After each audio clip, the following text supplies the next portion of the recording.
Most people have seen Psycho, the Texas Chain Saw Massacre, and The Silence of the Lambs, all of them classics within the horror genre, anchored by some of the scariest villains in movie history.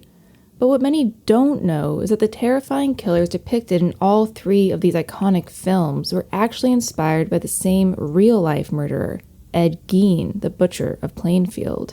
When police entered his home in Plainfield, Wisconsin on November 16, 1957, following the disappearance of a local woman, they had no idea they were walking straight into a house of horrors, unlike anything else in history. Not only did they find the woman they were looking for, dead, decapitated, and hung from her ankles, but also a number of gruesome, stomach-churning objects, including a chair upholstered with human skin and a window shade string fashioned out of human lips. What the police would soon learn is that Ed Gein had spent the last decade collecting human bodies, some belonging to those he killed himself, to use for his many twisted purposes. The main purpose, as he unashamedly explained to investigators, was simple. He wanted to create a suit out of human skin which Ed could use to reconstruct his deceased mother. And that was just the tip of the iceberg. This is the story of Ed Gein, perhaps the most horrifying serial killer in American history. You're listening to History Uncovered, brought to you by the digital publisher All That's Interesting, where we explore the uncharted corners of the natural world and the world past. I'm All That's Interesting staff writer Kalina Fraga. Today, we're diving into the disturbing story of Ed Gein, the so-called Butcher of Plainfield.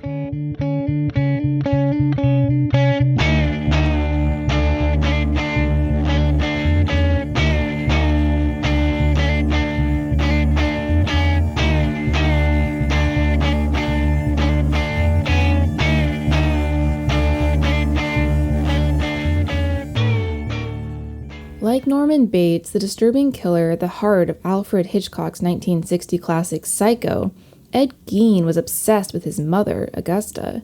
Highly religious and domineering, Augusta ruled her family with an iron fist. She told Ed and his older brother Henry that the world was full of evil, that women were quote-unquote vessels of sin and caused disease, and that drinking and immorality were instruments of the devil. Determined to protect her family from the evil that she believed was all around them, Augusta insisted on moving from La Crosse, Wisconsin to Plainfield when Ed was a boy, because she thought that La Crosse was a quote-unquote sinkhole of filth.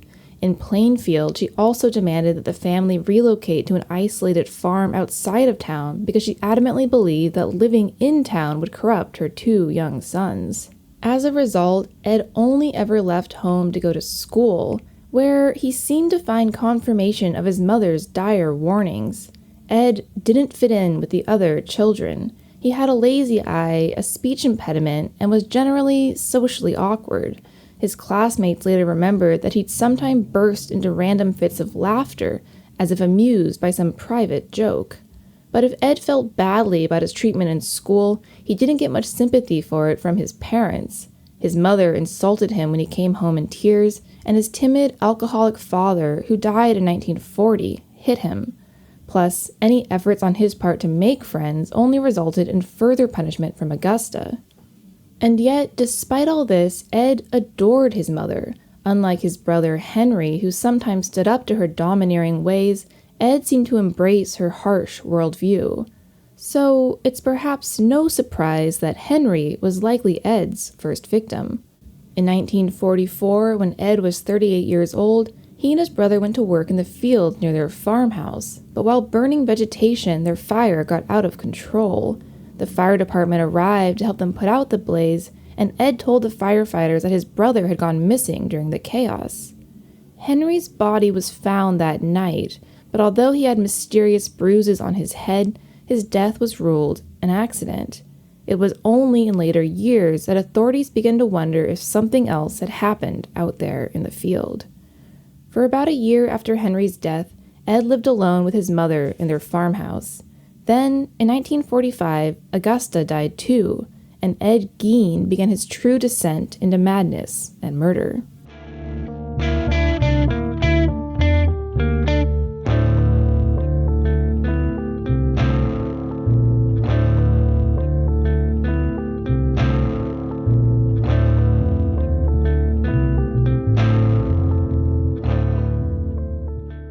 After his mother's death, Ed Gein boarded up several sections of the farmhouse. He kept these rooms, which his beloved mother had used, in pristine condition, like a shrine. He himself moved into a small bedroom off the kitchen, which quickly fell into a state of extreme disarray. Over the next decade, Ed kept to himself, shuttered away inside the family home. As life went on in the town, he developed obsessions with Nazi medical experiments, human anatomy, porn, though he never dated or attempted to date any real-life women, and pulp horror novels. Soon, he began to indulge his increasingly deranged fantasies, but no one could have guessed what he was getting up to inside his isolated farmhouse night after night. It all finally came to light in 1957 when 58-year-old Bernice Warden, the owner of a local hardware store, suddenly vanished, leaving only bloodstains and an open till at her store. In the aftermath, it quickly became clear that Ed Gein was likely the last person to see her alive. The last sale of the night was a gallon of antifreeze, purchased by Ed himself. But when police went to his house, they had no idea they were about to walk into a nightmare. When they entered Ed Gein's kitchen, the police were met with a headless corpse hanging by its heels from the rafters. It was Bernice Warden, dead and decapitated. But that stomach-churning find was just the beginning. As the police waded through the mountainous mess in Ed's house, they uncovered a seemingly never-ending series of shocking, stomach-churning objects. Among the things Ed had amassed and crafted over the past decade were human bones, skulls impaled on his bedposts, and kitchen utensils carved from skeletons. They found human organs stored in jars, chairs made with human skin, and faces mounted on the wall. They even found the face, stored in a paper bag, of tavern owner Mary Hogan, who had vanished in 1954, as well as Bernice Warden's head in a burlap sack. And that was just the first layer. Police then discovered a corset made from a human torso, the genitalia of 9 different women, a belt made of nipples, a lampshade made from a human face, and a window shade string made from human lips.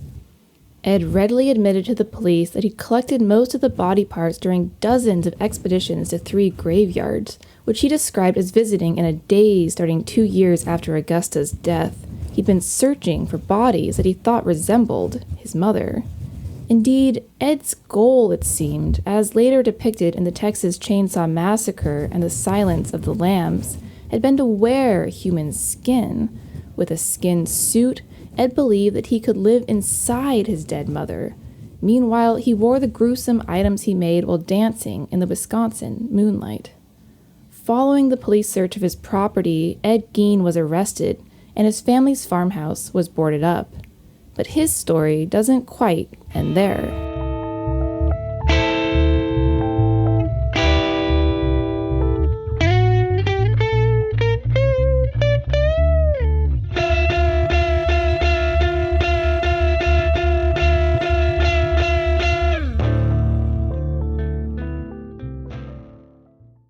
Following his arrest on November 16, 1957, Ed Gein entered a plea of not guilty by reasons of insanity. As a result, Ed was sent to the Central State Hospital for the Criminally Insane, where he was diagnosed with schizophrenia. That same year, his house of horrors mysteriously burned to the ground.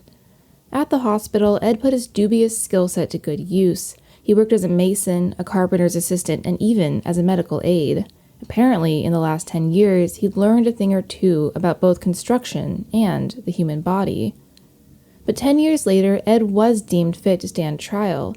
In 1968, he was found guilty of killing Bernice Warden, although the court also decided that he'd been insane at the time of her death. In the end, that was the only murder that Ed was charged with. However, he'd also confessed to killing Mary Hogan, and some suspect that he'd killed even more. After all, dozens of bodies, as many as 40 of them, were found at his property in various states of dismemberment. In any case, Ed was then sent back to Central State Hospital following his trial, where he largely faded from the public eye. He died at the age of 77 in 1984 after transferring to the Mendota Mental Health Institute.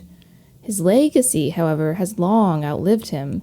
Ed Gein inspired the mother-obsessed killer Norman Bates in Psycho, the Texas Chain Saw Massacre's skin-wearing Leatherface, and Buffalo Bill in The Silence of the Lambs, who, like Ed, had a desire to make a suit out of human skin. But what makes Ed Gein's story more bone-chilling than any film is that it was all too real. For more than 10 years, Ed Gein indulged his sick fantasies. Isolated from the world, he robbed graves, killed women, and spent his hours alone turning body parts into furniture, decorations, and clothing. And he did it all inside a seemingly normal farmhouse, just outside a sleepy little Wisconsin town.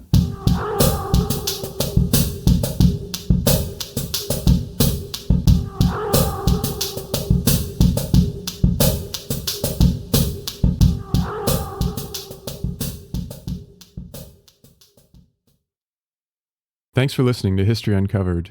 I'm History Uncovered's producer, Kit Westneat. If you like the show, help others find us by leaving a review on Apple Podcasts or Spotify.